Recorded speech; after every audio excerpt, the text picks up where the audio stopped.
Some people don't drift away slowly, they disappear.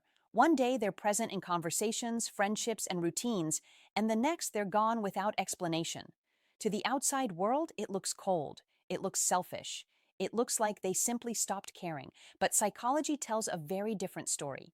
People who cut everyone off are rarely driven by hate or arrogance. More often, they are responding to emotional overload, unprocessed trauma, burnout, or a deep need to protect themselves.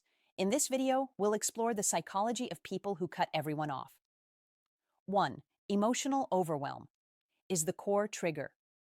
People who cut everyone off are often experiencing extreme emotional overload.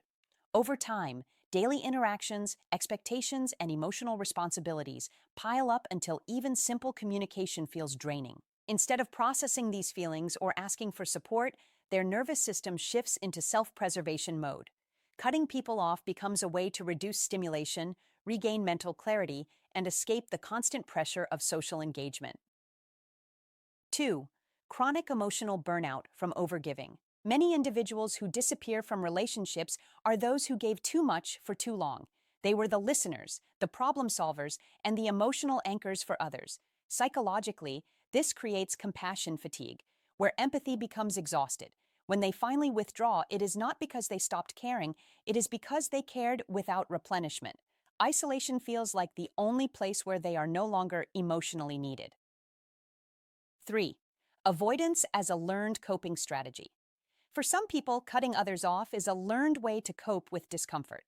If they grew up in environments where emotions were dismissed, punished, or ignored, they may never have learned healthy communication.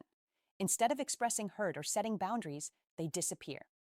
Avoidance becomes easier than vulnerability, and silence feels safer than difficult conversations. 4. Trauma-induced self-protection. Past emotional wounds strongly influence this behavior. Individuals who have experienced betrayal, emotional neglect, or abandonment often associate closeness with pain. Psychologically, cutting people off becomes a defense mechanism to prevent further harm. They are not rejecting others. They are shielding themselves from emotional re-injury.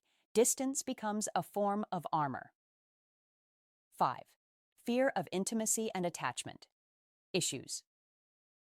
People with avoidant or disorganized attachment styles often struggle with emotional closeness. When relationships deepen, their anxiety increases instead of decreasing. Cutting people off allows them to regain a sense of emotional control. They may crave connection internally, but fear being seen, needed, or dependent. This inner conflict often leads to sudden withdrawal. 6. Loss of identity within relationships. Some people disconnect because they feel they have lost themselves in the expectations of others. Over time, they may feel trapped in roles they didn't consciously choose. Psychologically, cutting people off becomes an attempt to reclaim autonomy and redefine their identity. Distance allows them to explore who they are without external influence or judgment. 7. Boundary failure, leading to extreme distance. Many who cut people off never learned how to set healthy boundaries gradually.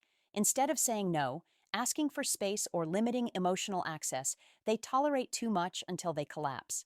The result is an all-or-nothing response, total withdrawal. Cutting everyone off feels like the only way to protect themselves when smaller boundaries were never practiced. 8. Depression and emotional numbness. In some cases, withdrawal is a symptom of depression. Social interactions feel meaningless, exhausting, or emotionally hollow. Cutting people off is not an intentional rejection, but a reflection of emotional numbness. The person may feel disconnected not only from others, but from themselves. Isolation reinforces the illusion that being alone is easier than pretending to be okay. 9. Control as a response to powerlessness.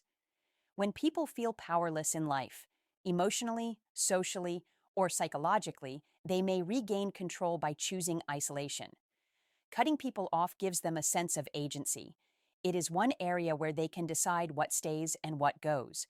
This control can feel stabilizing in the short term, even if it becomes limiting over time. 10. Healing misinterpreted as isolation. Many people believe healing requires disappearing from everyone. While solitude can be restorative, permanent isolation often delays growth rather than supporting it. True psychological healing involves learning how to stay connected while protecting oneself. Cutting people off may be a temporary step towards self awareness, but long term healing usually requires balanced connection, not complete withdrawal. Cutting people off is often misunderstood as emotional cruelty, when in reality, it is frequently a sign of emotional exhaustion. For some, isolation is the only language they know for self protection. For others, it's an attempt to breathe, reset, or reclaim a sense of control.